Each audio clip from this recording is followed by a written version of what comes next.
Okay, this video is gonna be really janky.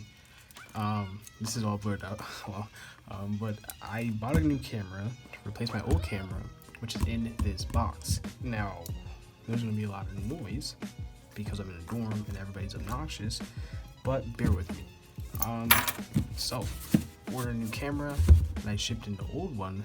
This is why this is recorded on iPhone. iPhone, not great. Not even my 10, it's my 7, and it's the way this is set up is just so obnoxious. But we're gonna go ahead and open this. Obviously, if I had multiple cameras, you'd probably have multiple angles. I don't, so you don't.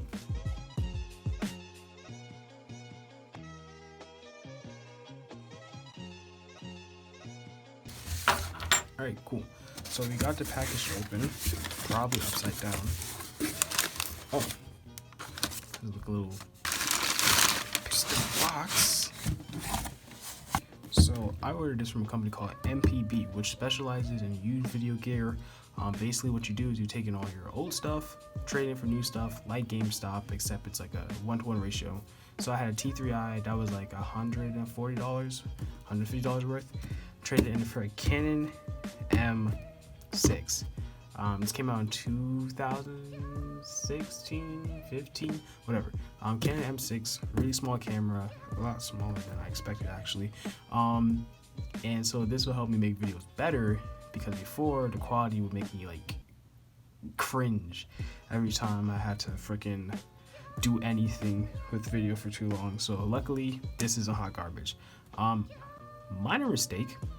So these use a different type of lenses, and the lenses for this are $70, and I'm cheap, so I bought an adapter which adapts my old lens to a new lens. So because that's not in yet, can't use this. We're down bad today. Oh, okay. Change gear. Warnings: box contains a Marvel engineering design, tool for harnessing lights and mean to produce unforgettable images. We have like a little.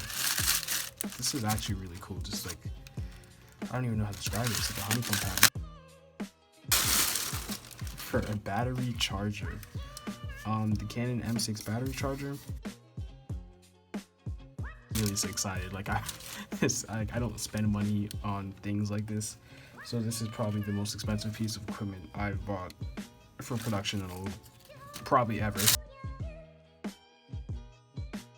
Oh my god, look at how tiny it is. Oh my god, it's so small.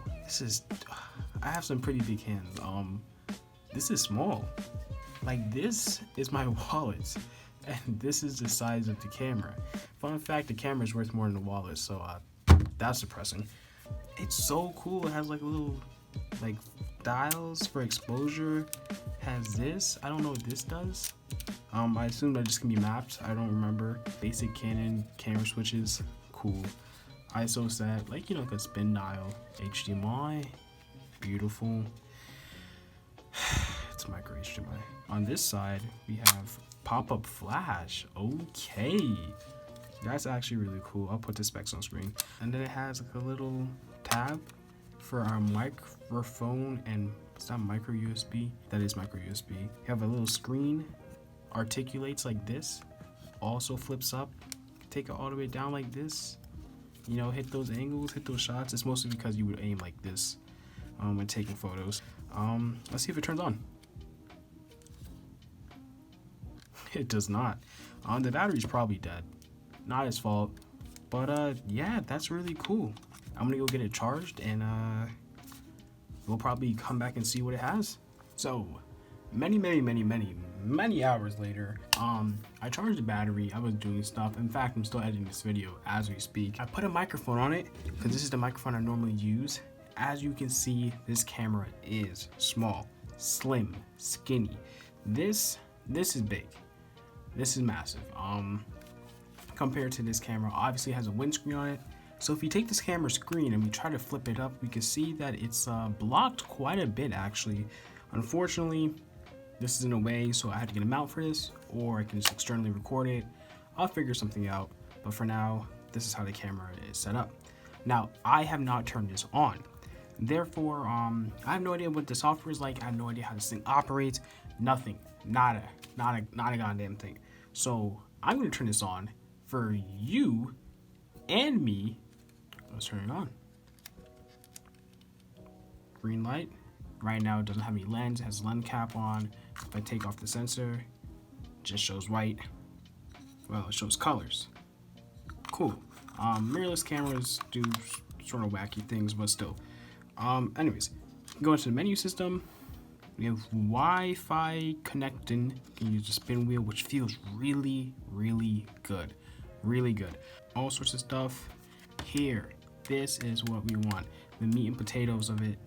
This is a touchscreen. Yeah, so this is a touchscreen. So we can just tap along the settings. I'm actually very glad. Image quality, aspect ratios, display modes, stuff like that. Things for me to tinker around in. Obviously, if you buy this camera, you'll have things for you to do as well. But hey, a auto switch, and then we can have, like, you know, favorites or stuff. So that's cool. That's really cool. We have settings. If you press here, we can see what type of videos we're recording. So we can record in, wow, a whopping 60 frames per second 1080p. But yeah, that's great. Really glad to hear, or rather glad to see, that all these things work. Should be able to connect to Wi-Fi. Oh, connect through iPhone or iPad. That's great. Web service, so you can take this straight to Instagram. Let's say you don't want to edit any of your photos. I guess you can upload it straight to do that. Personally, I always edit photos. This changes modes and it comes up in a different way. Oh my god, that's so cool. Right now it's telling me I can take 606 photos and I can record 160 minutes of footage. That's fine. I already have like a small SD card. Normally in old Canon cameras, the SD card goes here, so you can take it out. Where the HDMI tab is, it'll go here. They changed that, I guess. I don't know, when was the last time I used a Canon camera that's small like this. So now we have to open up the battery pack, and it's in this thin line right there above the battery. This is really exciting for me because the Canon T3i was a great camera, but it didn't perform well in low light. It was soft, it sucked, it had a pink fringing that would drive me insane whenever I was editing videos. But this has so much potential to be a great video shooter, to be a great photo taker. Everything that I need to do is for, especially with school. It's dense, it's small, but it actually has a lot of tools that are really, really good for me, and I'm really glad to get it. Like, especially this. I don't know what this is for. I don't care. The fact that I can just take it, and at the twist of my thumb, I can just change all these settings in a small camera setting like this is really great. The fact that it has the Wi-Fi connect, and even has NFC for like Sony cameras or whatever, or Sony phones, or just Android phones in general. Apple sucks. I really, really am looking forward to this. This is not a review. This is an unboxing. This is just me taking a camera, freaking out over it. I probably won't be doing a lot of unboxings or anything like that unless I find something really interesting that I want to show off. If you guys like the video, leave a like. Oh my god, I'm so excited. Leave a like. Make sure to subscribe and hit the bell icon so you can see the next video I upload. We'll be getting things back on track. I know I took a really, really, really big hiatus, but I have a lot of videos I'm working on. And once the lens gets here, trust me, we'll be all caught up for the month of January. Might be video day after day after day after day, but we will be caught up in February. I have some other big things planned, so hopefully that goes well. I've been Ray. This has been Raymond's camera review, apparently. And I'll see you guys next time. Peace.